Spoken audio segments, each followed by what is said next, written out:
What's up, guys? This is Ricky V, and today we have episode number 5 of the Elite Fitness podcast. And today we're going to be going over Anadrol, Oxymetholone.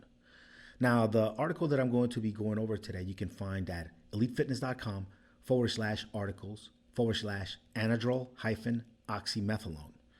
If you'd like to see some more of my content, other podcasts, follow me on social. Go to www.bigrickrock.com.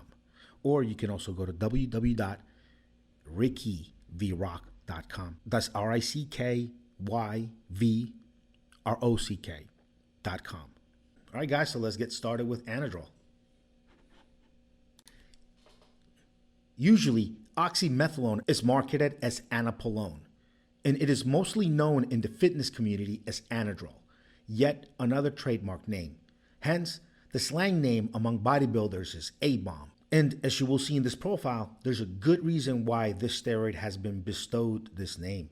Anadrol has a reputation for being a very powerful mass and strength building oral anabolic steroid, but it comes with a host of very strong side effects.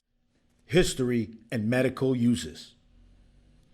Like most anabolic steroids that are now abused by bodybuilders, Anadrol was originally used in medicine.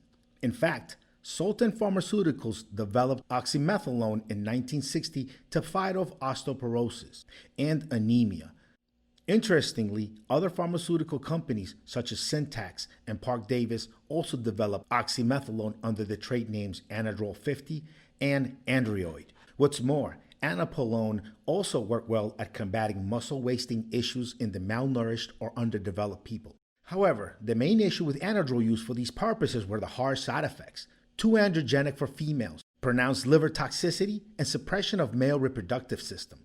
Therefore, due to all of these problems, Anadrol was replaced by safer drugs for these conditions. Nonetheless, today some individuals in the HIV and AIDS communities still rely on Anadrol as a cheap alternative to more expensive medical treatments. It is a Schedule III compound in the USA, making it illegal to possess without a prescription. Yeah, guys, on a side note, like many of these steroids, Anadrol was first developed to help people with legitimate health conditions, and over time, bodybuilders found a way to just abuse the drugs. Now, around the 80s and 90s is when science gave us drugs that were a lot safer for to treat some of the same diseases that steroids were being used for. And this is why a lot of steroids just became discontinued and fell out of use, because better and safer drugs over the years came in and replaced them.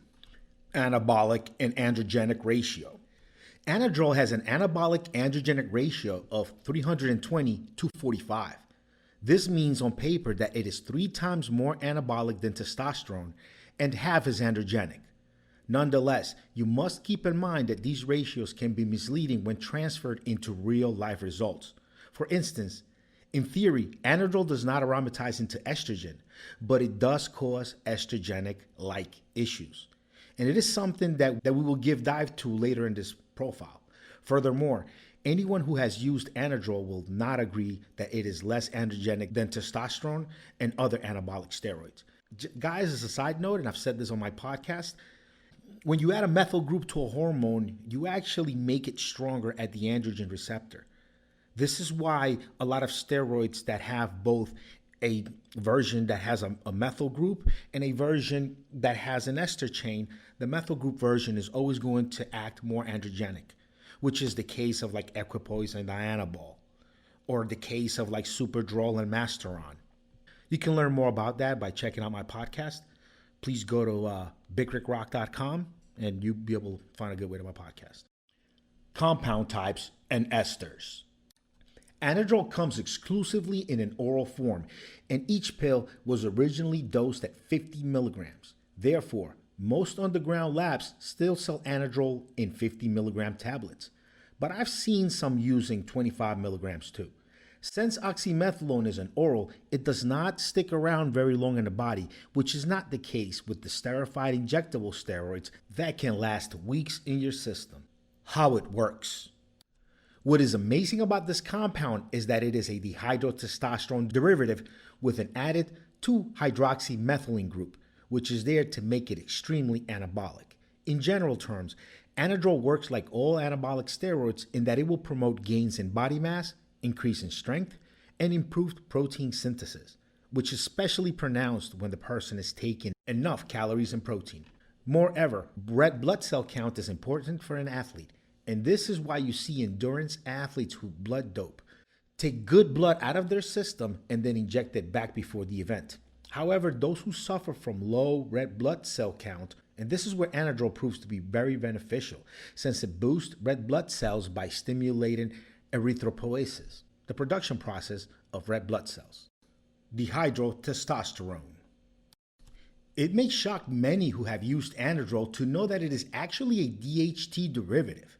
Nonetheless, the shocking part of this is that users report an increase in estrogenic issues such as bloating and gynecomastia.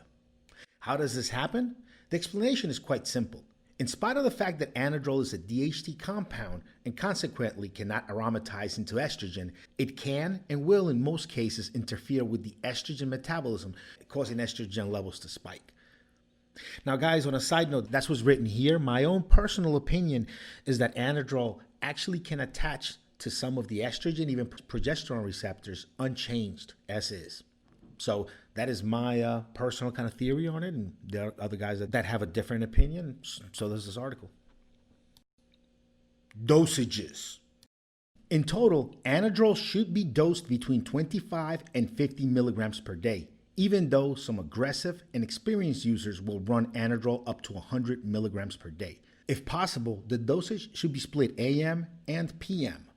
Although dosing once per day is still acceptable with capsule products that cannot be split, due to its harsh side effects and liver toxicity, we do not recommend Anadrol for any longer than 6 weeks. Half-life. Oxymetholone's half-life is around 8 hours, though some users claim it is up to 12. Detection times. Of all of the major oral anabolic steroids out there, Anapolon makes a poor choice for tested athletes because its detection time is a hefty 2 months.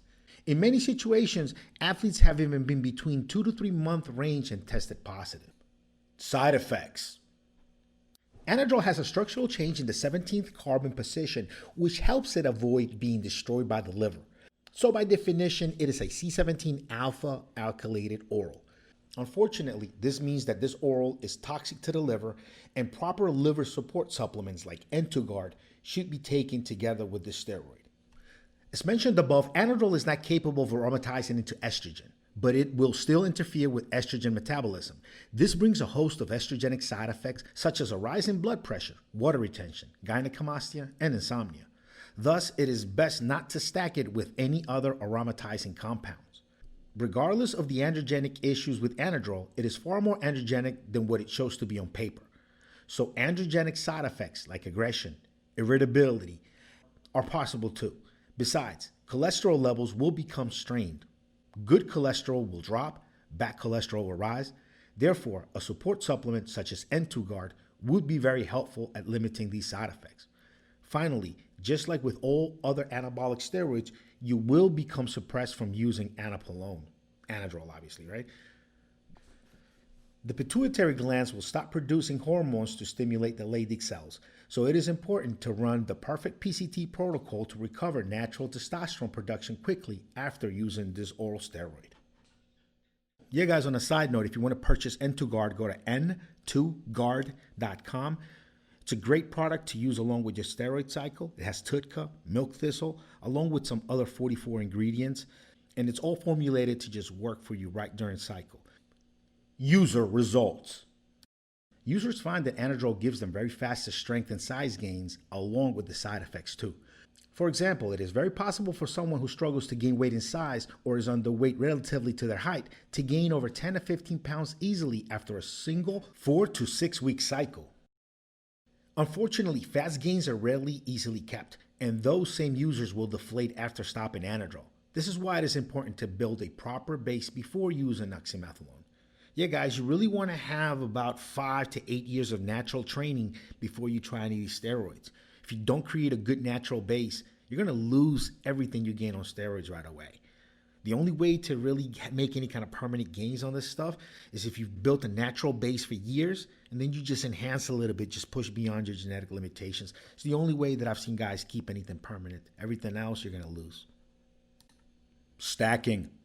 Anadrol stacks well as a Kickstarter, meaning users will commonly use it the first 4 to 6 weeks of their 10 to 12 week injectable cycle.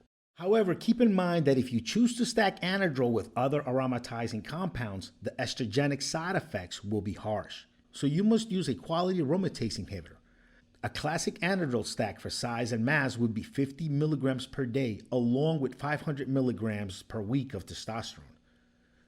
For pure bulking, Anadrol with decadurabolin and testosterone is the mass stack of the big boys. Cost and ease of access. Anadrol is very easy to find on the black market, and it is not expensive to buy for a cycle. For instance, one underground lab I saw had it selling for only $40, which would last about 6 weeks at around 50 milligrams per day. Female use. Females should not use Anadrol because of the strong side effects and possible problems with masculinization. Pictures. If you'd like to see some pictures of Anadrol, go to EliteFitness.com/articles/Anadrol-Oxymetholone. All right, guys, so that's it for Anadrol today. Please make sure to follow me on social. Go to www.bigrickrock.com and make sure to follow us and tune in again next week for our next episode. This is Ricky V Rock. Have a good one, guys.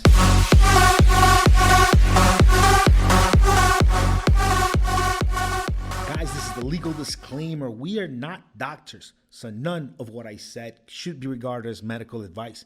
Please make sure to check with your doctor before you use any drugs or get into any training programs or take any supplements or anything like that, all right? And none of the supplements that I spoke about today are meant to treat or cure any diseases, and none of my statements were evaluated by the FDA. There you go, guys. Have a good one.